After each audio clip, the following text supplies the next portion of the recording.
Based on what you've just said here, Yeah. it sounds to me you got precisely the reaction you wanted by wearing that hat. I didn't want a reaction. You wanted a reaction. No. You knew there was going to be a reaction. I knew there was going to be a reaction, but I'm just living my life day by day, doing what I feel and what the Spirit calls upon me to do.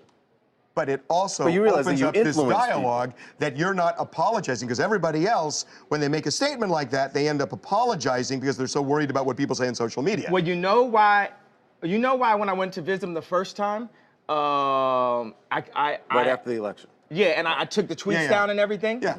Because I was drugged the fuck out, bro. I was drugged out. I was on opioids.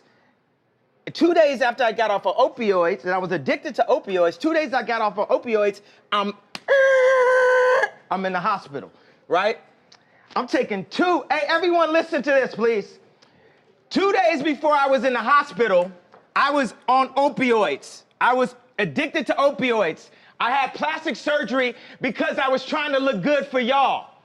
I got liposuction because I didn't want y'all to call me fat like y'all called Rob at the wedding and made him fly home before me and Kim got married. I didn't want y'all to call me fat, so I got liposuction, right? And they gave me opioids, right? And I started taking 2 of them and then driving to work on the opioids, right? Then my boy, and I'd always ask my boy, to hand me if it's, we on tour, give me some weed, blah, blah, blah. So he had to go give me the opioids. And there was talks amongst my camp, like, Ye's popping pills, right?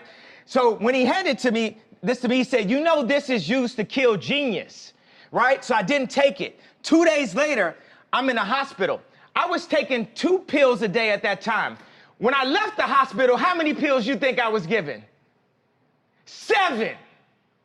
I went from taking 2 pills to taking 7. So the reason why I dropped those tweets and everything, because I was drugged the fuck out, bro. And I'm not drugged out. These pills that they want me to take 3 of a day, I take 1 a week, maybe 2 a week. Y'all had me scared of myself, of my vision. So I took some pills so I wouldn't go to the hospital and prove everyone right.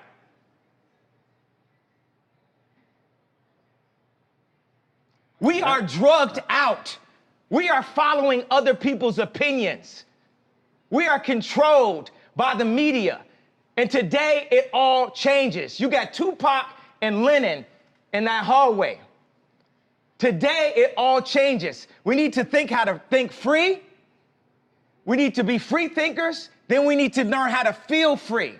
People say feel free, but we don't even know how to feel free or think free. Say what you feel. Positive or negative. I just got off the phone with J. Cole.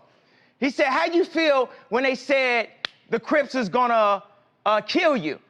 I said, man, that was the headline. But when they said they wanted to beat me up, I said, that's great. They're my brothers. They love me.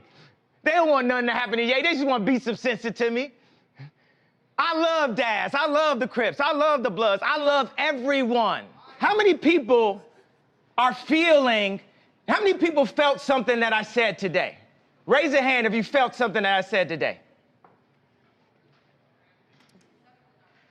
Do you feel that I'm do you feel that I'm being free and I'm thinking free? Yes. I actually don't think you're thinking anything. I think what you're doing right now is actually the absence of thought. And the reason why I feel like that, because Kanye, you're entitled to your opinion. You're entitled to believe whatever you want. But there is fact and real world, real life consequence behind everything that you just said. And while you are making music and being an artist and living the life that you've earned by being a genius, the rest of us in society have to deal with these threats to our lives. We have to deal with the marginalization that has come from the 400 years of slavery that you said for our people was a choice. Every day we have to walk into that truth while you choose to say things that, to be honest with you, dog, are nonsensical. You want to think freely? That's fine. I'll combat your free thought with my free thought because mine is grounded in a reality that I've been given and a reality that I'm going to change, but I'm not going to do it by pretending that the enemies are on the same team as me. And frankly, I'm disappointed, I'm appalled, and brother, I am unbelievably hurt by the fact that you have morphed into something, to me, that's not real. That's the way I feel. Stand on all the coffee tables you want to stand on, say whatever you want to say, but don't throw a stone, then hide your hand like the rest of us are just gonna swallow it. Yay, be yay, I'm off it, forever. Do you, but remember, the life that I live is as a real person, an actual person. Now the thing is, he said grounded in reality. This reality has been forced upon us. It is a choice, just like when I said slavery is a choice. The reality, we can make our own reality. We can talk about history, but not too long. We need to talk about our now, because we can fix and start loving each other now. When I say we have no enemies, we don't have enemies.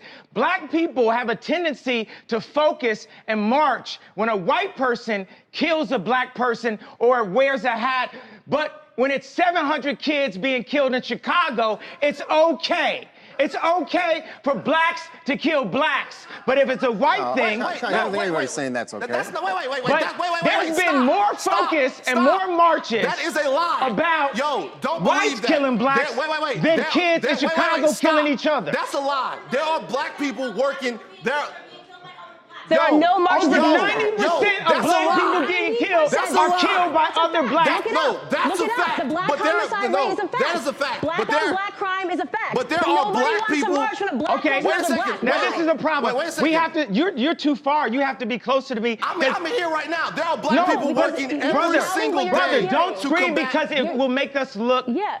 Crazy. I don't care how we look in front of this. You're talking some bullshit. No, when you scream, this is what I'm saying. when you scream and you don't talk, it doesn't look right. Let me just say something. Let me impart this upon you. Okay, this is a perfect example of what I'm talking about, because these are two different versions of somebody else's truth. This is two different versions of somebody else's truth. So he gets up and he's talking slavery, right?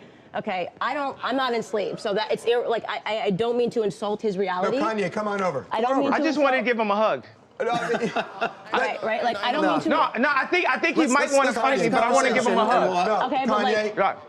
Let's finish the conversation and then we'll... What Kanye just I love you, and I want to give you a hug. I feel like you want to fight me right now, but I love you. I don't fight with my fist, man. I've been through that. This is what I'm saying. So if I come over there, you're not going to fight me? No, I'm not going to hit Kanye West and TMZ.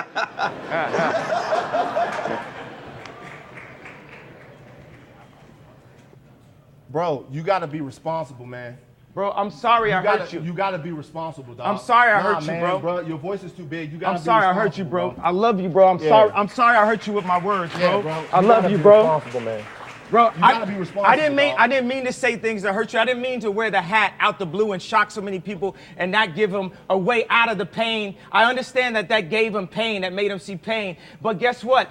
When I went into the hospital. We're now in the hospital. TMZ is the hospital to fix the world. Obama was our opioids.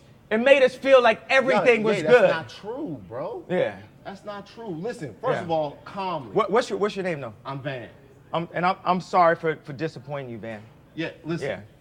Calmly. Yeah. What you said up there a second ago, the statistic on black on black violence is true. What they don't tell you is there are people dedicating their lives to working throughout the problems of black people. There are black people every day, boots on the ground. They're all over the place that are working towards this. Like every single day, people are trying to fix this problem. The narrative that black people don't care about black lives until a white person takes them is false. That is not true. But the problem is the people that are doing this work in communities every day, guys all over the place, they don't get the type of reverence, they don't get the type of shine, they don't get the type of light spotted on them, the spotlight, should I say, that other people do. Those people are the ones that need to be empowered, the people that can help Chicago, that can help South Baton Rouge, that can help those places, that are working there every day. They doing it and they dedicating their lives to it. But they don't get big up by rappers, they don't get invited to things, they do it for nothing because they have to. So what I'm trying to say is while we're having all of these conversations about stuff that gets covered on the news, who's gonna talk about what doesn't get covered on the news?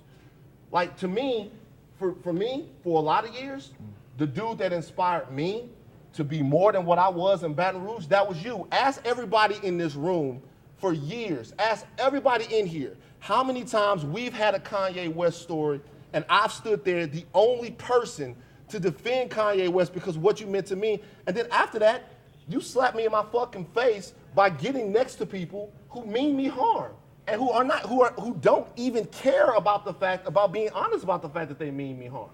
I think that we have to get next to everyone. We don't like Trump. We have to talk to them. We have to talk because Trump is a human being also, and he's in a very powerful position, and he's doing a lot of things to actually help business owners be able to go past all these fake laws and rules and things. I mean, candidates can give you the facts better than that, but we need to speak to people.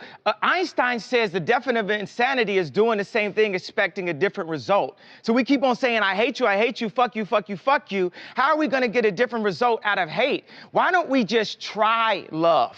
Why don't we just try love? Why can't it be okay for an influential rapper in the black community to go up to the president and talk to him about how we can make a change one by one? We have the resources for a peaceful world. I believe that Kim Jong-un didn't believe that Obama was crazy enough to come at him. You know, sometimes you need some crazy motherfuckers to change something. Steve Jobs is crazy. Now we all on Steve Jobs' phones. They say Trump's crazy. They say I'm crazy. But I'm here to show love. And we're going to make it through. I know I disappointed you today, brother. And I know I disappointed the black community when I wore the hat. And I'm sorry for disappointing you. But like I just told J. Cole on the phone right now, it's a bigger plan. And I'm just doing what the universe told me.